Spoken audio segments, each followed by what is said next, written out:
सभी को नमस्कार। आप सबका एक बार फिर से मेरे YouTube चैनल पर स्वागत है।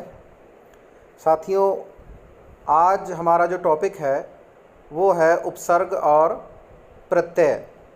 तो हम इसे ट्रिक से सीखेंगे। ज़्यादा व्याख्या में मैं नहीं जाऊंगा, आपको आसान तरीके बताऊंगा। तो उससे पहले आप सभी से हर बार की तरह एक विनती है कि YouTube पे जाएं और हरीश सम्यक जब आप सर्च करेंगे तो मेरे चैनल को ढूंढकर उसमें सब्सक्राइब ज़रूर करें, या जब आप इस वीडियो को देखेंगे तो आप ज़रूर मेरे चैनल को सब्सक्राइब करें, बेल का आइकॉन बटन दबाएं। तो आइए अब चलते हैं उपसर्ग और प्रत्यय। सबसे पहले उपसर्ग देखिए, पंजाबी में इसे अगेतर कहते हैं। अगेतर मतलब आगे लगने वाला। तो इसका अर्थ और परिभाषा देखिए, उपसर्ग उस अक्षर या अक्षर समूह को कहते हैं जो किसी शब्द के पहले जुड़कर, देखिए पहले जुड़कर, ठीक है, इसे ध्यान रखना है, उसके अर्थ में परिवर्तन कर देते हैं। जैसे कर्म के पहले सु उपसर्ग लगने से कर्म शब्द सुकर्म बन जाता है, तो आगे लगता है। पंजाबी में से अगेतर कहते हैं।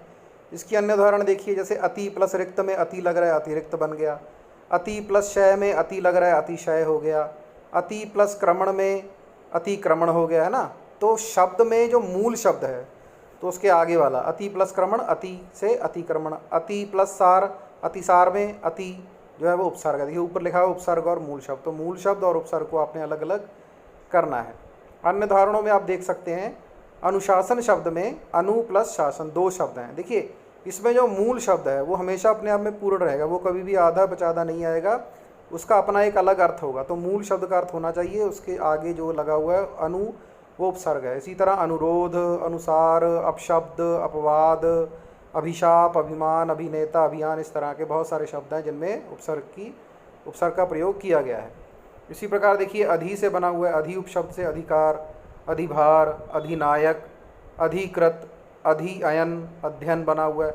अधि प्लस आदेश, अध्यादेश। तो यहाँ पे देखिए संधि जो हो रही है वो स्वरों की, ई प्लस अ सा य बन जाता है, और ई प्लस आ अगर जुड़ जाए तो या बन जाता है। इसका आपने विशेष ध्यान रखना, आप कॉपी में नोट कर सकते हैं। अब देखिए आप के पुस्तक में जो अभ्यास दिया है उसके मैंने कुछ यहाँ पे अर्थ लिखे हैं। अति कोमल, अति प्लस कोमल, अध्यक्ष, अधि प्लस अक्ष, आजीवन, आ प्लस जीवन। इसी प्रकार आप सारे मैंने यहाँ पे लिख दिए, आप इसको कॉपी में लिख लेना, ध्यान से पढ़ लेना, ठीक है। कुप्रबंध, सत्पुरुष, स्वचालित, सबके मैंने उत्तर लिख दिए हैं। इस अभ्यास में आगे भी कुछ शब्द दिए हुए हैं जिसमें से आपने उपसर्ग और मूल शब्दों को अलग करना था। जैसे अधपका में अध प्लस पका, दोगुना में दो प्लस गुना, अधीर में अ प्लस धीर, भरमार। तो ये आप से परीक्षाओं में या जो क्लास पर टेस्ट होते हैं उनमें आपसे पूछा जा सकता है, उसको आप सब नोट कर लेना, कॉपी में लिख लेना, आपकी किताब में दिए हुए हैं। तो आगे हम चलते हैं प्रत्यय। जैसे हमने अगेतर या उपसर्ग किया था, उसी प्रकार प्रत्यय क्या है, पिछेत्तर, जो पीछे लगता है। पंजाबी में से पिछेत्तर कहते हैं, अंग्रेजी में से प्रीफिक्स कहते हैं। तो इसका अर्थ और उदाहरण क्या है कि जो किसी शब्द के बाद में जुटकर उसके अर्थ में परिवर्तन कर दे। देखो ये बाद में, वो पहले था, है ना। जैसे मीठा शब्द में ई लग जाएगा तो क्या बन जाएगा, मिठाई बन जाएगा। इसी प्रकार अन्य शब्द देखिए, समाज में जब इक जुड़ जाता है तो क्या हो जाता है, सामाजिक। सुगंध में जब इत जुड़ जाता है तो क्या हो जाता है, सुगंधित। तो ये सारे प्रत्यय हैं पिछेत्तर जो पीछे लगते हैं। भूलना प्लस अक्कड़ में भुलक्कड़, मीठा प्लस आस में मिठास, ठीक है। तो ये सारे प्रत्यय लग रहे हैं। इनकी और उदाहरणें मैं आपको दिखा रहा हूँ, वो आप सब कॉपी पे जरूर लिख लेना। अक बराबर है लेखक, नायक, गायक, पाठक। अब देखिए ये अक से शब्द बन रहे हैं। इसी प्रकार अक्कड़ प्रत्यय से कौन कौन से शब्द बन रहे हैं, भुलक्कड़, घुमक्कड़, पियक्कड़, कुदक्कड़।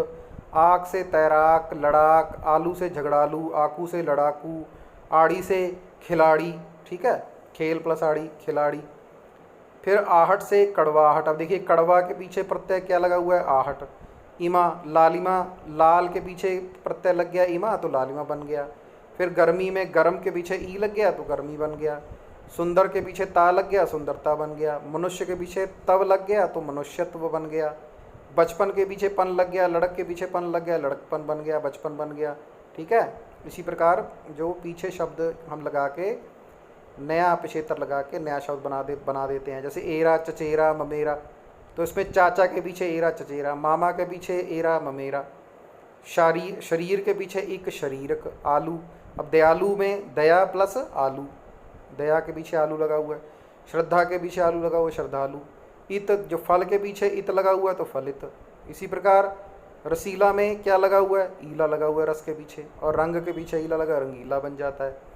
तो मेन समझने का यही तरीका है कि इसके मूल शब्द को आप पहचानिए, और मूल शब्द के पीछे जो हम प्रत्यय अगर लगाएं तो वो प्रत्यय बन जाता है, और अगर हम आगे कोई शब्द जोड़ते हैं तो वो उपसर्ग बन जाता है।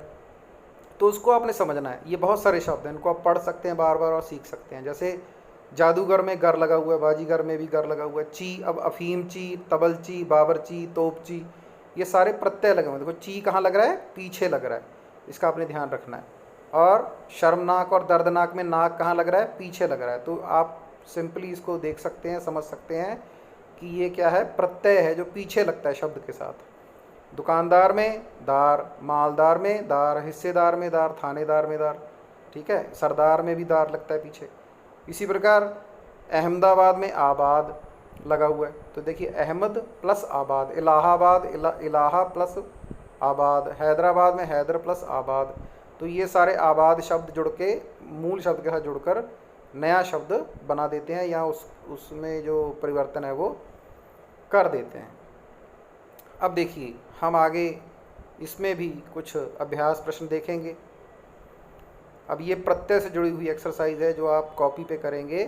जैसे चांदनी में चांद प्लस नी, चलान में चल प्लस आन, चालक में चाल प्लस अक, पीलापन में पीला प्लस पन। तो ये सभी मैंने उत्तर यहाँ पे लिख दिए हैं, इसकी एक्सरसाइज हल कर दिया, आप लिख सकते हैं कॉपी में। मूर्खता मूर्ख प्लस था, संसारिक संसार प्लस एक, ठीक है। तो ये सारे आप लिख लेना ध्यान से और कॉपी पे नोट कर लेना। तो ये काफ़ी सारे शब्द थे, अभ्यास थे, तो इसको आप सुंदर सुंदर कॉपी पे लिखिए, बार बार दोहराइए और अच्छी तरह पढ़िए। और एक बात का ध्यान रखिए कि जब भी आप प्रत्यय या उपसर्ग को किसी शब्द से अलग करते हैं, यानी जो मूल शब्द है उसका अर्थ जरूर होना चाहिए, वो कभी भी बिना अर्थ के नहीं होता, ठीक है। तो आप सब अपनी कॉपी पे ये काम कर लेना, टेस्ट की तैयारी कर लेना। आप सबसे फिर मिलेंगे व्याकरण के नए पाठ के साथ। आप सभी का हरीश शर्मा, फिर मिलते हैं। सुखी रहिए, स्वस्थ रहिए और तंदुरुस्त रहिए। धन्यवाद।